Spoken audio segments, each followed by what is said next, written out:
Bonsoir à toutes et à tous. Vous êtes dans votre émission Être une voix pour les sans-voix et je suis très heureuse de vous retrouver ce soir. Ensemble, bien, nous allons aborder ce soir un thème concernant le social comme d'habitude, je dirais, dans cette émission. Et nous voulons nous revenir sur un aspect que nous avons pu développer lors d'une émission précédente qui concerne en particulier la corruption. Mais pour cela, cette émission aujourd'hui va être un peu particulière. C'est que, bien, après avoir partagé ensemble un peu l'idée qui concerne ce qui va suivre, ben je vais vous laisser suivre une interview en fait qui a été faite pour vous donner davantage d'informations sur ce thème et aussi nous informer sur ce que le Seigneur met en place dans son royaume pour lutter contre la pauvreté, pour lutter contre la corruption et voir ben, aussi qu'est-ce que le Seigneur peut nous donner à faire par rapport à cela et comment est-ce que nous pouvons bien réellement agir dans son royaume pour ces causes-là. Euh, Avant d'aller plus loin, j'aimerais qu'on remette ensemble ce moment dans les mains du Seigneur et ensuite ben, on partagera un petit moment et puis nous aurons l'occasion bien de pouvoir voir cette interview qui a été faite. Seigneur Jésus, merci pour ce moment que tu permets. Merci pour cette grâce que tu nous fais de pouvoir, Père, mon Dieu, mon roi, être dans ta présence, de pouvoir, Seigneur, entendre encore ta voix nous parler. Père, je veux disposer mon cœur à ta parole. Je prie que mes frères et sœurs, Seigneur, de même puissent, Père, mon Dieu, recevoir ce que tu as prévu pour chacun d'entre eux au nom de Jésus et que tu puisses nous éclairer encore, que tu puisses encore, Seigneur, Père, transformer notre façon de voir les choses et nous amener encore plus loin avec toi. Au nom de Jésus de Nazareth. Amen. Alors, comme je disais, le thème qui va être abordé est celui de la lutte contre la corruption, mais pas seulement. En fait, l'interview que vous allez regarder dans quelques instants, qui a été faite, concerne le défi Miché. On vous avait dit dans une émission précédente que par rapport au thème de la corruption, nous serions amenés à revenir sur ce thème-là avec le défi Miché. Et donc, cette interview qui a été faite, elle a été dans les locaux du défi Miché pour nous permettre, bien, avec une personne qui travaille dans cette association, je dirais, de façon continuelle, c'est de façon, ben, c'est son travail, quoi, que de travailler dans la communication au défi Miché, eh bien, elle nous donne davantage d'informations sur ce qui est mis en place pour lutter contre la corruption. Et il était important qu'ensemble, nous puissions voir que par rapport à ce qui sera dit, hein, que dans l'œuvre de Dieu, eh bien, on peut être amené parfois à devoir aller parler à des gouvernants, à des autorités, pour leur faire part de ce que Dieu pense sur certains aspects des choses. Et pour appuyer cela, on peut voir dans la Bible, on peut prendre notre Bible dans Acte 13, où on voit que le Seigneur va demander à ce que Saül, donc Saul, pardon, qui est Paul et Barnabas, soient mis à part. Donc quand on va dans Acte euh, à partir du verset 2, et comme ils servaient le Seigneur et jeûnaient, l'Esprit Saint dit: mettez-moi maintenant à part Barnabas et Saül pour l'œuvre à laquelle je les ai appelés. Alors, ayant jeûné et prié, et leur ayant imposé les mains, ils les laissèrent aller. On continue. Eux donc, ayant été envoyés par l'Esprit Saint, descendirent à Séleucie, et là, ils firent voile pour Chypre. Et quand ils furent à Salamine, ils annonçaient la parole de Dieu dans les synagogues des Juifs. Et ils avaient aussi Jean pour serviteur. Ayant traversé toute l'île jusqu'à Paphos, ils trouvèrent un certain homme, un magicien, faux prophète juif, nommé Bar-Jésus, qui était avec le proconsul Serge Paul, homme intelligent. Celui-ci ayant fait appeler Barnabas et Saül, demanda à entendre la parole de Dieu. Mais Élymas le magicien, car c'est ainsi que son nom s'interprète, leur résista, cherchant à détourner le proconsul de la foi. Et Saul, qui est aussi appelé Paul, étant rempli de l'Esprit Saint, fixant ses yeux sur lui, il dit, « Homme plein de toute fraude et de toute méchanceté, fils du diable, ennemi de toute justice, ne cesseras-tu pas de pervertir les voies droites du Seigneur? Et maintenant voici, la main du Seigneur est sur toi, et tu seras aveugle, sans voir le soleil pour un temps. » Et à l'instant, une obscurité et des ténèbres tombèrent sur lui. Et se tournant de tous côtés, il cherchait quelqu'un qui le conduisit par la main. Alors le proconsul, voyant ce qui était arrivé, crut, étant saisi de la doctrine du Seigneur. Amen. Alors là, on voit dans ce passage que Paul et Barnabas vont être amenés à rencontrer une autorité. Et en allant voir cette autorité, ils vont être confrontés à quelqu'un qui, de l'autre côté, cherchait à pervertir les voies de cet homme finalement, puisque si c'était un faux prophète et un magicien, forcément, cette personne était en train de lui mentir, et en ce qui concerne la justice, de lui mentir en ce qui concerne ce que Dieu finalement attend de lui. Et Dieu va permettre que Paul et Barnabas rencontrent cet homme. Et là, le Seigneur va manifester sa gloire, et ce proconsul qui finalement était sûrement prédisposé à entendre la parole du Seigneur va l'accepter parce qu'il va voir la main de Dieu agir. Et où moi je veux en venir par rapport à ce passage, c'est que Dieu a permis que parmi ses enfants, certains puissent rencontrer des autorités. Et Paul en est un exemple, mais on en voit beaucoup d'autres dans la parole de Dieu, comme Jérémie aussi, qui a été amené à aller voir le roi pour lui dire ce que Dieu voulait à ce moment-là, qu'il n'en plaise au roi d'ailleurs d'entendre ces choses. Et donc en fait, ce que j'aimerais amener ici, c'est que Dieu peut permettre ces situations-là. Et Dieu peut les permettre pour aussi amener les autorités à entendre, qu'ils le veuillent ou pas, à entendre ce que Dieu veut, à entendre ce que Dieu dit par rapport à telle ou telle situation. Et en ce qui nous concerne par rapport à cette émission, les thèmes de la pauvreté, de la justice sociale, de la lutte contre la corruption qui est un mal qui sévit et qui entretient toute la pauvreté que nous pouvons voir aujourd'hui, eh bien, le fait de lutter contre ça doit nous amener parfois, pour certains d'entre nous, à rencontrer des autorités. Et c'est en fait l'un des aspects du travail du défi Miché. Et donc cette association qui est née finalement dans les années 2000, elle est née suite à des objectifs que les pays les plus puissants de la Terre s'étaient donnés en ce qui concerne le fait d'éradiquer la pauvreté ou du moins de la diminuer dans le monde, sous différents aspects. Et donc, cette association-là est née en se disant quoi? En se disant, voilà, ok, nos gouvernements prennent des décisions qui, a priori, vont dans le sens de la parole de Dieu. Autant en profiter pour les pousser à continuer dans ce sens-là, pour que des choses soient mises en place, pour que la pauvreté diminue. Et leur objectif, c'est d'aller voir ces autorités et de leur rappeler les engagements qu'ils ont pris, de leur rappeler les choses et de leur dire, voilà, vous vouliez mettre de l'argent de côté pour tel ou tel programme, eh bien, qu'est-ce qu'il en est aujourd'hui? Et de les ramener en fait à la réalité de ce qui se passe et aussi aux engagements qu'ils ont pris. Et c'est important en fait pour nous en tant que chrétiens de comprendre que Dieu peut nous donner la possibilité de faire ces choses-là et c'est une grâce, je dirais, parce que au final, nous espérons que ces personnes comprennent et que cela influence leurs décisions dans les décisions qu'ils prennent, je dirais, au niveau mondial. Néanmoins, effectivement, nous savons que les temps dans lesquels nous sommes sont critiques et que le Seigneur revient, donc forcément les choses risquent de s'empirer, mais cela ne nous dédouane pas et je suis d'accord avec ce que dira ma sœur dans l'interview, Coralie, cela ne nous dédouane pas de proclamer la vérité et de faire ce qui est juste aux yeux de Dieu et de rappeler aux personnes qui prennent les décisions ce qu'elles ont pris comme engagement. En plus, si cela va dans le sens de la parole de Dieu. Et on peut aller pour comprendre pourquoi c'est important de faire entendre la voix du Seigneur aussi dans ces aspects-là. On peut aller dans Romains 10.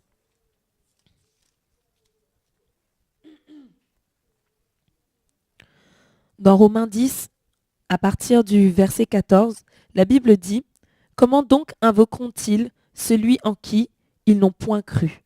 Et comment croiront-ils en celui dont ils n'ont point entendu parler? Et comment entendront-ils sans quelqu'un qui prêche? Et comment prêcheront-ils à moins qu'ils ne soient envoyés? Selon qu'il est écrit, combien sont beaux les pieds de ceux qui annoncent la paix, de ceux qui annoncent de bonnes choses.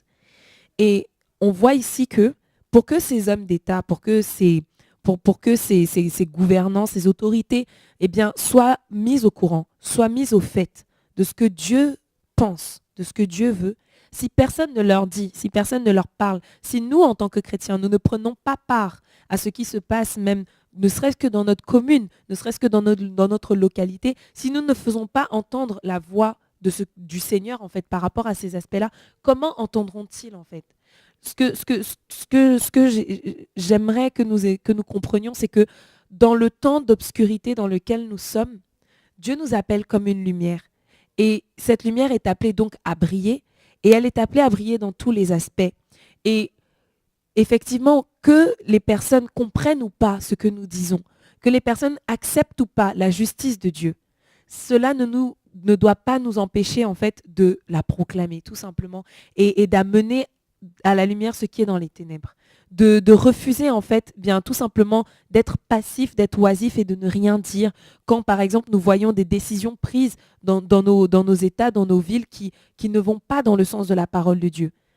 Je ne dis pas qu'il faut absolument manifester ou quoi. Il y a différentes façons d'amener en fait de faire entendre une voix.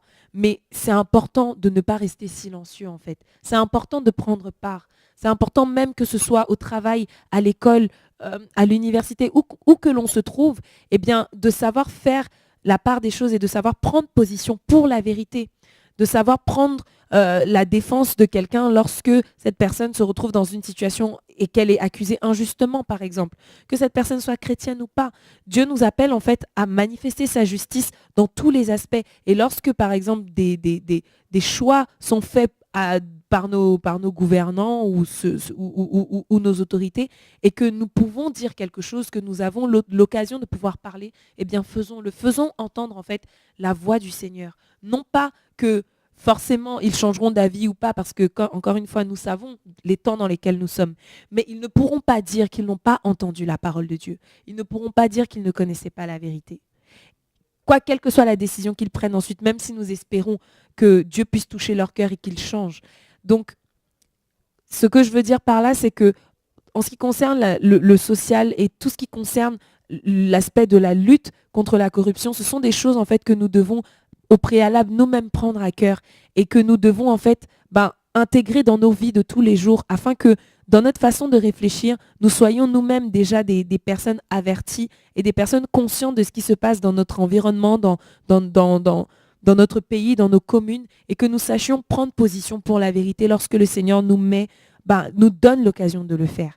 Et donc voilà. Donc c'est par rapport à cela, je voulais simplement introduire cette interview qui a été, comme je l'ai dit au préalable, enregistrée dans les locaux du Défi Miché, donc qui est une association qui, vous aurez l'occasion d'en comprendre davantage je dirais le combat, l'aspect, la bataille qui est menée. Et je prie sincèrement que le Seigneur puisse nous interpeller tous par rapport à cela, parce que ces choses sont en réalité importantes. Voilà. Que le Seigneur nous bénisse et je vous souhaite bien une bonne soirée dans le visionnage de cette interview qui va suivre. Bonne soirée à tous. Bonjour Coralie, tu es coordinatrice au Défi Miché et aujourd'hui nous avons l'occasion de pouvoir tourner cette interview dans vos locaux. Merci déjà de nous accorder cela. Merci à toi d'être venu à ma rencontre. Alors, le Défi Miché, on aimerait en savoir un peu plus. Quand est-ce que cela a commencé et qu'est-ce que c'est? Alors oui, le Défi Miché, donc c'est un peu une prise de conscience en l'an 2000 par les chrétiens de l'importance de la lutte contre la pauvreté et de notre engagement en tant que chrétiens. Donc quand tous les États de la planète ont décidé au sein de l'Organisation des Nations Unies de se doter de 8 objectifs de développement pour lutter contre l'extrême pauvreté, on s'est dit qu'il fallait faire quelque chose. Et notamment, donc, le défi Miché a été créé par un réseau qui s'appelle Réseau Miché, qui réfléchit aux questions de justice sociale. Et voilà, le but, c'est un peu de faire comme le prophète Michée dans la Bible. Notamment, on a un verset slogan qui est Michée 6:8. Alors, on peut le dire, c'est ce que l'Éternel demande de toi, c'est que tu aimes la miséricorde, que tu pratiques la justice et que tu marches humblement devant ton Dieu. Donc ça, c'est vraiment notre devise. Et on va dire à la suite du prophète Michée, qui était dans son époque, qui vivait, on va dire, des choses très difficiles, des situations d'exploitation. C'est important en tant que chrétien et c'est ce que Dieu demande de nous. Ça, c'est vraiment notre premier axe. Et notre deuxième axe, c'est le plaidoyer institutionnel.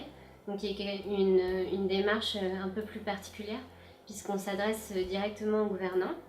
Alors, ce qu'on a commencé à faire à partir de 2004, c'était de rappeler à nos gouvernants qu'ils avaient pris des engagements internationaux quand ils ont voté donc, ces objectifs du millénaire en l'an 2000 et qu'il fallait maintenant qu'ils respectent ces engagements pour les plus pauvres.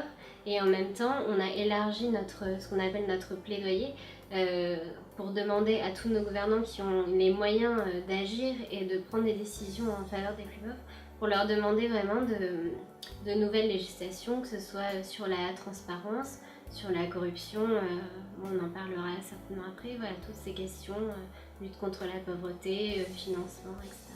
Ok. Et en ce qui concerne les chrétiens et l'engagement qu'ils sont censés prendre concrètement, comment est-ce qu'ils devraient se traduire en faveur des pauvres? Alors il y a plusieurs types d'engagement, on va dire. On n'est pas tous forcément appelés à avoir le même type d'engagement, mais c'est vrai que on incite les chrétiens déjà à être des citoyens informés, à vraiment prendre notre dimension citoyenne à cœur, aussi être informés de ce qui se passe dans notre monde, ça c'est une dimension importante, de savoir qu'on est interconnecté aux autres et qu'on ne peut pas se désintéresser de la situation de nos frères et sœurs, alors notamment au sud qui vivent des situations de pauvreté parfois plus criantes. Et puis après il y a l'engagement actif, qu'on appelle nous aussi, donc c'est la signature de pétition. Ça peut être l'engagement social, local, ou quand on a besoin de banque alimentaire, ou ça peut être après un engagement plus international dans des grosses structures. Voilà, il y en a qui en font leur métier, qui vont sur le terrain. Et c'est vrai qu'il y a différents types d'engagement, mais chacun on a un rôle à jouer, que ce soit même juste par notre consommation plus responsable, peut-être. Voilà, genre de question.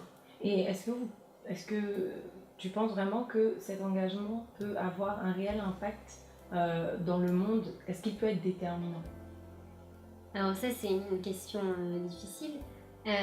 Après, j'ai tendance à dire que dans notre société, c'est vrai qu'on pense tout le temps à la question de l'efficacité. C'est une bonne chose puisque c'est important de se donner les moyens pour qu'une action réussisse. Après, je dirais que c'est pas ce qui est crucial. On le voit dans la parole de Dieu. Dieu nous demande d'être acteurs, de faire quelque chose et le résultat ne dépend pas forcément de nous. C'est Dieu qui le fait en dernier recours et ça, je crois que c'est important quand on se lance dans une action de cette envergure. Lutte contre la pauvreté, lutte contre la corruption, c'est des grands mots. C'est quelque chose qui est immense, qui nous dépasse complètement. On a notre petite pierre à apporter, mais en fin de compte, c'est pas nous qui feront le travail et qui verront des résultats tangibles. En tout cas, ça ne nous dédouane pas, je pense, de notre part de responsabilité dans toutes ces choses internationales. Donc quelque part, en tant que chrétien, c'est en s'appuyant aussi, bien sûr, au travers des actions qu'on fait, mais c'est en s'appuyant sur notre foi qu'on va pouvoir espérer voir un impact derrière et quelque chose de déterminant se produire. Oui, bien sûr, je pense qu'il y a plusieurs choses. Il y a être crédible dans son action, c'est quelque chose d'important. Se donner les moyens de réussir, d'être entendu, pouvoir parler le langage de ceux qui nous écoutent, c'est important pour qu'on puisse recevoir le message. Après, c'est compliqué de mesurer des résultats. Alors bien sûr, il y en a, parfois il y a des petites victoires. On va dire qu'on en a connu au défi Miché, quand il y a un texte de loi en faveur des plus pauvres qui est voté, évidemment on est content, on se réjouit parce que c'est un travail parfois sur de longues années, qui a été porté, qui a demandé beaucoup d'efforts. Mais je voudrais dire que le résultat, c'est pas forcément ce qui est le plus important, mais c'est vraiment la persévérance et l'espérance dans notre engagement. Ça, je crois que c'est un point important, de dire qu'on ne le fait pas seulement ici et maintenant, mais c'est aussi pour le royaume qui va venir et qu'on est un peu des pionniers. Ok. Maintenant qu'on a parlé, je dirais, de nous, chrétiens, et de l'action que le défi Miché essaye de porter envers nous. D'ailleurs, comment cette action se met en place, dans le sens, comment est-ce que cette population dans le monde chrétien est-elle sensibilisée par le défi Miché? Alors, traditionnellement, ce qu'on a fait depuis le départ, c'est d'avoir un thème de campagne chaque année. Donc quand on a parlé des objectifs du millénaire, on a eu une campagne par exemple sur l'éducation, sur la faim et sur la santé, oui, pardon. Donc ça, c'est des thèmes importants, faciles à comprendre. On a eu des pétitions en appui de ces sujets, aussi une campagne sur l'eau. Donc il y a des mobilisations différentes qui peuvent se faire. Et puis là, ça fait 2 ans qu'on travaille sur la lutte contre la corruption, toujours en lien avec la pauvreté. C'est une campagne qui s'appelle Exposed. Et les moyens de sensibilisation, c'est surtout se déplacer à la rencontre de notre public. Donc dans tout ce qui est événement, congrès d'union d'églises, puisqu'on est parrainé par les églises aussi. C'est une dimension importante. Donc on va les visiter pour leur retransmettre notre message. Après, on a des supports de communication qui servent de sensibilisation. On essaye d'approfondir aussi le fond et la forme, proposer des possibilités de mobilisation, etc. Ok. Est-ce que tu peux nous parler un peu plus de Exposed, donc de la lutte contre la corruption que vous menez depuis 2 ans? Alors, la prise de conscience à l'origine de cette campagne, c'était de voir que la corruption, en fait, détournait une partie très importante de l'aide au développement et aussi des ressources des pays les plus pauvres. Donc ça, c'était vraiment un constat fondamental, et qu'on pouvait bien parler de lutte contre la pauvreté si on ne luttait pas d'abord contre le fléau de la corruption. Tout ce qu'on pouvait donner, ça n'aurait presque aucun impact. Alors après, on peut quantifier. Par exemple, ce qu'on entend par corruption, c'est tout ce qui peut être pot de vin, conflit d'intérêts. Il y a énormément de choses qui rentrent là-dedans. Et si on prend uniquement les pots de vin, au niveau international, ça représente 1000 milliards de dollars, ce qui est un chiffre complètement énorme et qu'on ne peut même pas se représenter.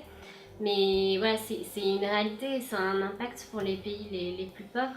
Quand une entreprise multinationale ne paie pas, par exemple, sa part d'imposition au pays où elle extrait des ressources naturelles, ça a un impact puisque ça ne permet pas à ce pays de redistribuer l'argent qu'il aurait dû percevoir dans des services publics de base, que ce soit santé, éducation, assainissement, infrastructure.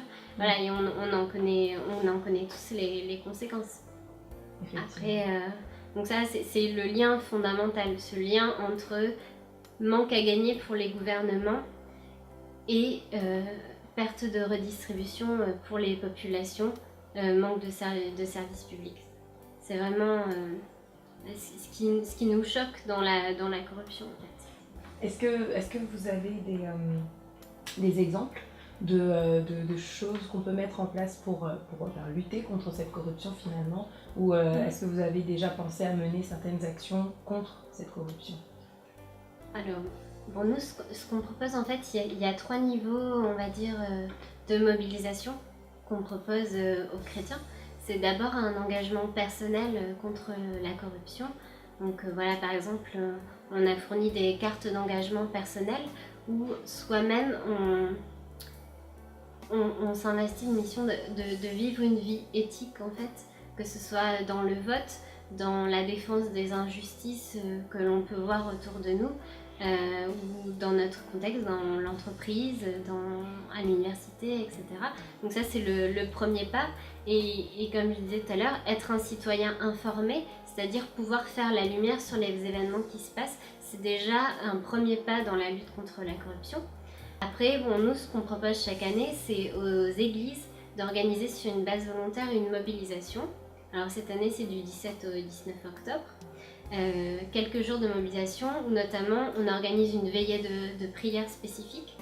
Donc cette année, on aimerait qu'elle soit tournée vers le G20, donc qui est une réunion politique des 20 chefs d'État, des États les plus puissants du monde. Une veillée de prière vraiment pour ces dirigeants, pour qu'ils puissent prendre les bonnes décisions en novembre prochain.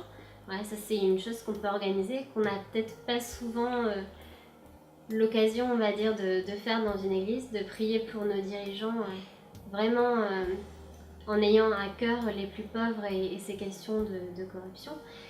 Et donc après, on peut s'organiser un culte, par exemple, où on fournit tout le matériel nécessaire, vidéo, prédication. On a des trames de veillée de prière, on a des petites études, réflexion en groupe, voilà, tout un tas de choses. Donc nous, c'est ce qu'on propose, avec l'idée d'une visibilité accrue aussi, que pendant ce culte, on puisse inviter les dirigeants politiques locaux, le maire, le conseiller général, le député par exemple. Ça, c'est une action de visibilité, montrer que les chrétiens se soucient des pauvres et se soucient des décisions politiques qui sont prises. C'est quelque chose d'important. Après, on propose de signer une pétition qui s'appelle l'Appel mondial Exposed, qui est une pétition internationale et pareil, qui interpelle les dirigeants du G20 sur les effets néfastes de la corruption sur les plus pauvres dans un premier temps et qui les appelle à prendre des décisions concrètes pour plus de transparence politique et financière et pour plus de redevabilité des gouvernements aussi. Ok. Vous disiez que, tu disais pardon, que le défi Miché était né donc, dans les années 2000 suite aux objectifs du millénaire. Et ces objectifs, donc, les États se sont donnés jusqu'à 2015 pour cela. Oui. Le défi Miché donc, a travaillé durant toutes ces années, depuis 10 ans déjà, depuis 2004. Oui. Donc là, on arrive, je dirais, à 2015. Est-ce que maintenant, vous êtes sur le point, je dirais, du bilan de ce qui a été fait et comment est-ce que vous voyez les choses par la suite pour le défi Miché ? Alors, donc c'est vrai que c'est un peu particulier notre situation puisqu'on a été créé avec une date de péremption, si j'ose dire, 2015, avec la fin des objectifs du millénaire. Alors, les années 2000, c'était vraiment des années d'optimisme économique et de prospérité où on pensait vraiment, et je pense que c'était une volonté sincère des dirigeants d'éradiquer l'extrême pauvreté. Donc ça, c'était un souhait sincère et qui a été repris par des organisations comme le Défi Miché et d'autres. Après, ça a créé une dynamique, on va dire, aussi positive d'engagement internationaux. Et donc, ces objectifs de développement ne vont pas... Enfin, les OMD Objectifs du millénaire, vont s'arrêter en 2015. Mais en tout cas, le processus de se doter d'objectifs de développement ne va pas s'arrêter. Et ça fait déjà donc 1 an et demi qu'on négocie, nous, Défi Miché, avec d'autres organisations auprès du gouvernement français sur ces futurs objectifs. Et puis qu'on essaye d'influencer donc le processus de l'ONU sur ces questions et l'Europe travaille beaucoup dessus. Donc,